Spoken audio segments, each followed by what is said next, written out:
இந்த ரொம்ப நாளாவே வந்து நம்ம இந்திய நாட்டுல அந்த மாட்டுக்கறி பிரச்சனை ஓடிக்கிட்டு இருக்கு. அது எல்லாத்துக்கும் தெரியும் நினைக்கிறேன்.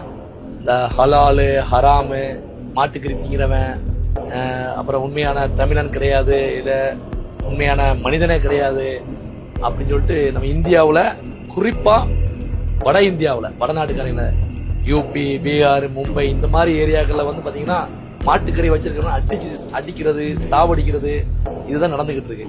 இப்ப நான் நிக்கிறது சவுதி அரேபியால நின்றுட்டு இருக்கேன். சவுதி அரேபியா ஜித்தால நின்றுட்டு இருக்கேன். சவுதி அரேபியா ஒரு கடையில மாட்டுக்கறி வாங்கலாம்னு சொல்லிட்டு வந்தா, வாங்க காமிக்கிறேன்.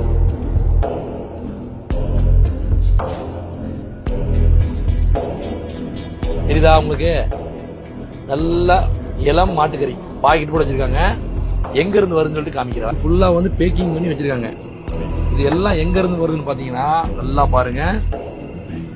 தெரியுதா? அலான் சன்ஸ் பிரைவேட் லிமிடெட். எங்க?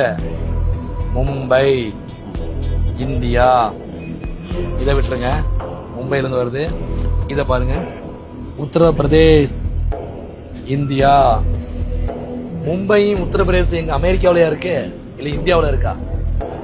மாட்டுக்கறியை வந்து திங்கக்கூடாதுன்னு சொன்னவன் மாட்டுக்கறியை வந்து ஏற்றுமதி பண்ணாம இருக்கணும்ல. இந்திய அரசாங்கம் தெரியாம ஏற்றுமதி பண்ண முடியுமா? மாட்டுக்கறியை வந்து முதல்ல வந்து அதிகமா ஏற்றுமதி பண்றது முதலிடம் இந்தியான்னு சொல்றாங்க. அப்ப அங்க உள்ள திங்க விடாம வெளிநாட்டுக்காரன் திங்க வச்சு என்னடா பண்றீங்க?